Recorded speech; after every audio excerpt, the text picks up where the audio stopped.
Not only are we forgetting to do these exercises, but some of these exercises can actually come in real handy. That's not even English.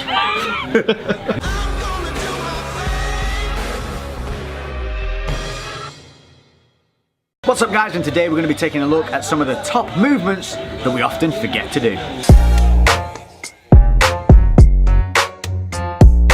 So during training we can often get a little bit tunnel vision and we can get a little bit overly dedicated to certain movements, which leads to us forgetting that there's more out there for us to be doing. Not only do we forget to do these exercises sometimes, but we also forget they exist for when we have a little bit of a twinge or an injury, in which case a lot of these can come into play and allow you to still work a muscle group without aggravating that little twinge or tweak or tightness.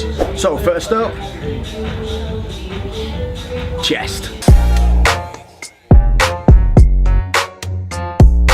So sitting yourself on the normal chest press stabilized machine, you're going to turn yourself sideways and use it single arm at a time. This is going to make you have to reduce the weight to about 25% of what you normally use. But this isn't about the weight, this is all about the technique. So being sat sideways, you want to keep your elbow nice and high, core braced, shoulders back, keeping a good solid neutral posture throughout. You're going to drive through, pushing your arm across the body, helping to contract the chest, really squeezing at the top of the motion. On the negative, the seat should give you a nice warning as to when you need to stop and drive back up through the positive. One set is completed once you've done both sides, left and right, and make sure that you are squeezing through with the chest and not driving through with the shoulder.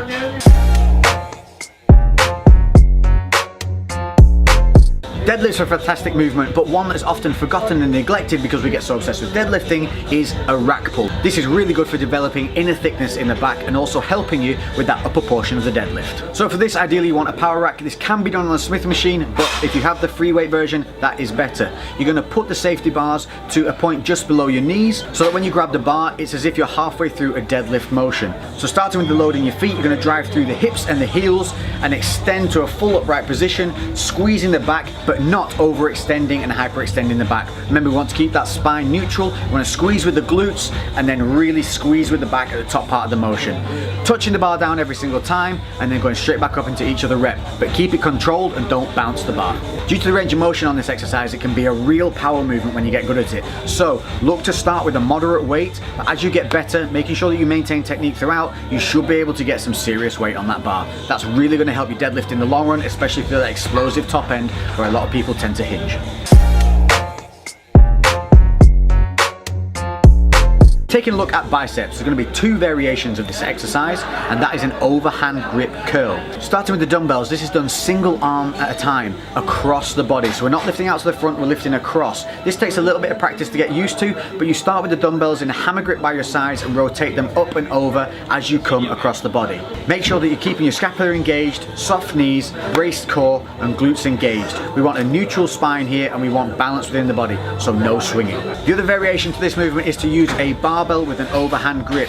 This is going to have a lot more stress than the negative as you go down, so you're going to have to really make sure that you have your feet planted nice and soft and don't allow the body to rock. Again, pulling knuckles through to the chest, squeezing at the top and then fighting that negative. This is a great overall movement for reducing any kind of twinge that you might have in your elbows, but also incorporates the forearms in a big way. So if you want to start building those forearms, this is a great exercise to include.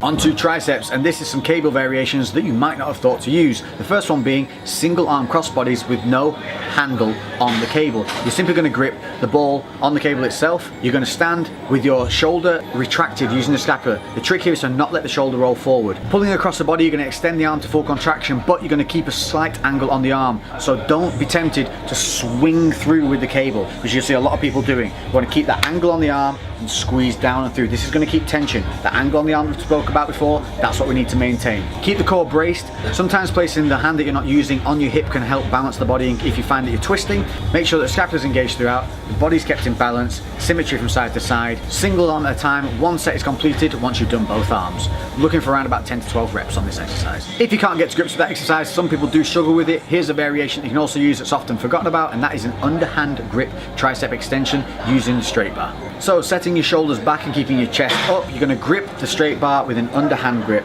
From there, you're going to pull it down and set your start position. Once the start position's set, you're going to maintain that angle on the arms. You're going to extend fully and straighten the arms, maintaining that slight forward angle, squeeze at the bottom, and then control the negative. Little trick here is to make sure that the straight bar is going straight down and not going into the machine. If the bar is going into the machine as you extend, you just need to take a half step back. Make sure to keep the elbows tight by your side, but you should also find if you struggle on the normal tricep straight bar pushdowns due to any kind of elbow aggravation, this could be one that helps relieve that, so give it a go. Next up is shoulders, and this one you're literally going to be steering your way towards gains. So this is a 3-part movement using a 15 kilogram or 20 kilogram plate. What you're going to do is you're going to grip the plate on either side. From the waist, you're going to do a front raise, lifting the plate out in front. From there, you're going to rotate the left hand over the right and then bring the right hand back over the left before returning the plate back down to the waist, and then again front lift and back up and repeat. This is a 3-part exercise and it can be tough to get going. What you have to avoid is swinging on the negative and also letting the plate drop as you move on. You need to keep the plate at shoulder height and you need to maintain control throughout, not letting the body rock left or right. So make sure that your core's braced, glutes engaged, soft knees, feet hip width apart, and scapula engaged. This is a great functional exercise and you're going to really feel this burn on the front head of the delts, but what it's also going to do is going to challenge the core. So make sure that you do keep that core braced, keep it controlled, keep a neutral spine, and don't allow the neck or traps to tense up. Try and stay relaxed at the neck, relaxed at the traps, let the shoulders do the work. Last but not least, we're going to take a look at some goblet squats. These are a great variation from doing a front squat, and often when the gym's nice and busy, this can be a way of not having to wait around for the squat rack. Taking a dumbbell, you're going to lift this and hold it in front of your chest using almost an underhand grip. So you're going to keep the palms under the top head of the dumbbell. From there, you're going to set your stance as you would for a normal squat. Take a deep breath in at the top, brace your core, keeping the spine neutral. You're then going to squat down, letting your knees track out ever so slightly before firing back up through the hips and heels and squeezing the glutes to the top and exhaling. This is a great movement to get you back into the squatting motion if you've had some time away, or just something that you can use as a variation if you're feeling any stress on the knees or maybe the lower back and areas like that, but still want to get that leg movement in.